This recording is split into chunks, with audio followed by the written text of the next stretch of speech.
हाय आर्मीज, आपका स्वागत है मेरे YouTube channel BTS Korean army 111 इन भोजपुरी सॉन्ग। तो आज मैं आपको माई घोस्ट लव स्टोरी का पार्ट 10 बताऊंगी। चलिए स्टोरी स्टार्ट करते हैं। पिछले पार्ट में मैंने देखा था कि जेके जो कि ते की लैपटॉप में मैसेज पढ़ रही होती है और ते वहाँ पर आ जाता है। तो जेके दूर हटकर ऐसा फेस बनाती है जिससे ते को ऐसे ही पता चल जाता है कि उसने कुछ कांड किया है। ते उससे पूछता है, लेकिन जेके कहती है मैंने कुछ नहीं किया। तो फिर ते भी कुछ नहीं कहता और जाकर अपना लैपटॉप चेक करता है तो उसके फेस पर एक बहुत ही डेंजरस स्माइल होती है जिसे जेके देख पा रही थी, लेकिन वो समझ नहीं पाती है।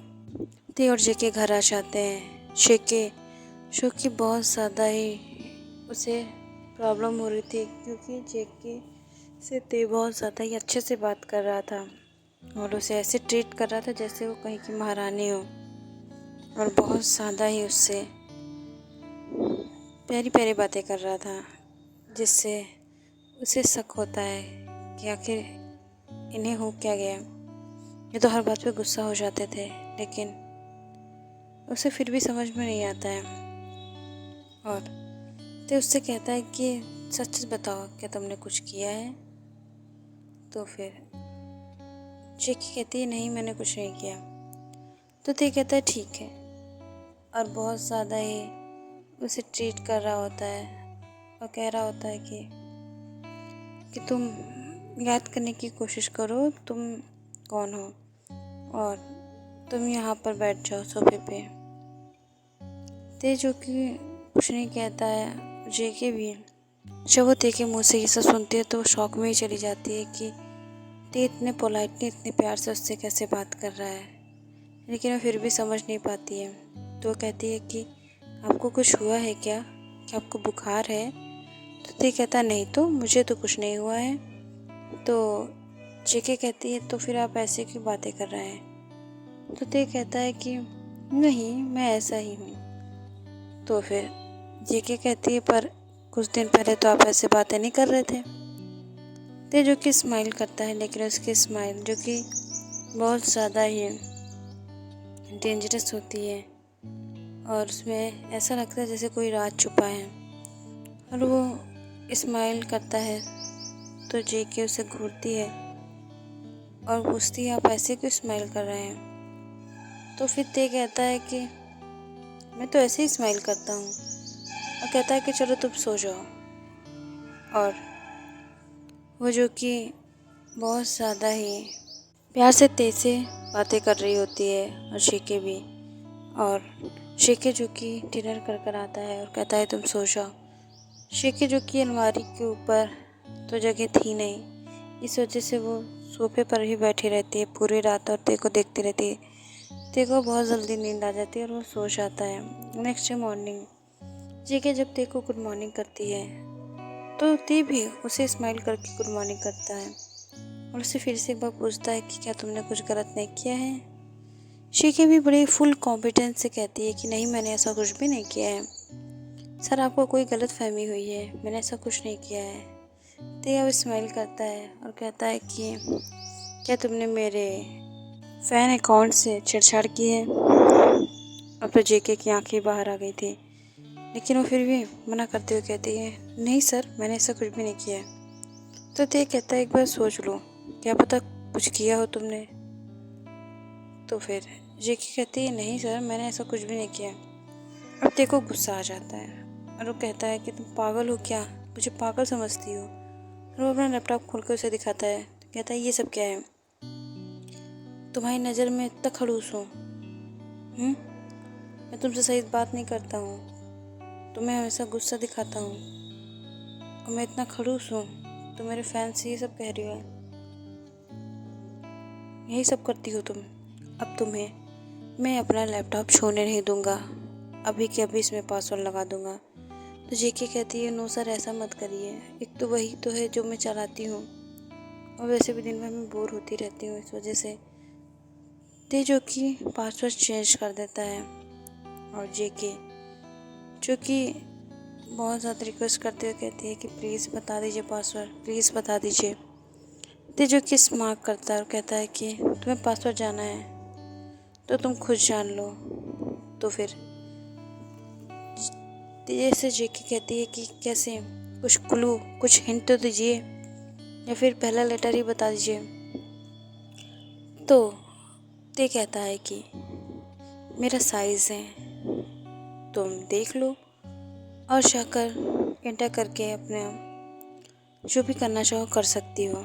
तो फिर शेकी कहती है तो आप खुद ही बता दीजिए अपना साइज़। तेजो की हैरान हो जाता है कि ये लड़की कितनी पागल है, इसे कुछ भी नहीं पता है। तो ते कहता है कि मैं अपना साइज़ क्यों बताऊं, पागल हो गया, तुम्हारा दिमाग ख़राब है। तो जेके कहती है कि आप अपना साइज़ बताइए वरना मैं खुद देख लूँगी। तो फिर ते कहता है कि तुम पागल हो क्या, और ये सब कह के वो वॉशरूम चला जाता है। वॉशरूम से जब वो फ्रेश होकर आता है तो शेके जो कि वहीं बैठी है उधर कहती है सर प्लीज़ बता दीजिए अपना साइज़, क्योंकि मैं इसी से अपना टाइम पास करती हूँ। ठीक है, कहता है कि तुम पागल लड़की ही हो, पागल ही रहोगी। तो जेके कहती है कि कितने खड़ूस हैं आप, अपने जूते का साइज़ भी नहीं बता सकते हैं। तो फिर ते कहता है कि पागल लड़की है, इससे बात करने बेकार है, इतनी देर से ये जूते का साइज़ समझ रही थी, जो तो इससे दूर ही रहना चाहिए वरना ये मेरे साथ क्या क्या करेगी मुझे खुद ही नहीं पता है। तो जो कि जेके को घूर रहा होता है। जेके जब देखती है कि ते कहीं जाने के लिए तैयार हो तो पूछती है कहाँ जा रहे हो। तो कहता है कि शूटिंग स्पॉट जा रहा हूँ। तो फिर जब देखती है जेके कि वो अपना बड़ा सा बैग पैक कर रहा है तो फिर से पूछती है कहाँ जा रहे हो। तो जेके से ते कहता है कि मैं शूटिंग के लिए फॉरेन कंट्री जा रहा हूँ और मुझे वहाँ पर टाइम लगेगा 1 महीने का। तो जेके जो कि शौक हो जाती है और कहती है मुझे भी चलना है, मुझे भी चलना है। तो ते कहता है कि नहीं, तुम वहाँ जाकर क्या करोगी। तो फिर जेके जो कि बहुत ज़्यादा जिद करने लगती है और कहती है कि तुम्हारे बिना मेरा कौन है, और वैसे भी मैं तुमसे जुड़ी हुई हूँ जिस वजह से मुझे तुम्हारे साथ ही जाना होगा। अब ते जो कि अपना सिर पीट लेता है और कहता है चलो, लेकिन वहाँ पर मुझसे ज़्यादा बात नहीं करोगी। तो जेके भी कहती है ठीक है, मैं ज़्यादा बात नहीं करूँगी। और इसी तरीके से दोनों जो कि शूटिंग स्पॉट के लिए निकलते हैं, वहाँ पे सभी लोग ते का इंतज़ार कर रहे होते हैं। और जब ते देखता है वहाँ पर बहुत ज़्यादा ही तैयारियाँ हो रखी थी, वहाँ पर शूटिंग का काम चल रहा होता है। ते जाकर तुरंत ही शूटिंग स्पॉट पे अपना काम करने लगता है, क्योंकि वो बिल्कुल भी लेट नहीं करना चाहता है और सभी उसके काम से खुश होते हैं। वहाँ पर जो हीरोइन होती है उसके दिमाग में अलग ही खिचड़ी पकड़ी होती है, वो ते को किसी भी तरीके से अपना बनाना चाहती है, लेकिन शायद उसका सपना ही सपना ही रह जाएगा, क्योंकि किम तेहोन कोई मामूली चीज़ नहीं है, वो किसी के हाथ नहीं आती है। तो फिर इनके कैसे आश आएगी। यहाँ पर लीसा शो की अपने काम में ही बिजी होती है और दादी लोग जो होती हैं देखी, वो कहती हैं कि इस चुड़ैल को तो मैं अपने घर की बहू बनने नहीं दूँगी। तो फिर वहाँ पर जिमिन होती है। जिमिन कहती है हाँ दादी, बिल्कुल नहीं बनने देना है इसे, ऐसे भी ये मेकअप की दुकान मेरी भाभी बनेगी तो क्या होगा हमारे घर का। यहाँ घर वाले जो कि लीसा को बिल्कुल पसंद नहीं करते हैं, और यहाँ पर तेक कुक जो कि अब एक साथ ज़्यादा घुल मिल गए थे और इस वजह से बहुत ज़्यादा ही इन लोगों को एक दूसरे से बॉन्डिंग फील होने लगी थी, लेकिन तेजो किसे इग्नोर कर रहा था। इस वजह से कोई भी कुछ नहीं कहता है। तेजो की एकदम रूड बनकर रहता है और अपनी फैमिली के सामने एकदम स्वीट, उसका 2 साइडेड नेचर जेके आराम से देख सकती है। आखिर वो एक रूह जो है जो कि अब किम तेहोन के साथ रहती है।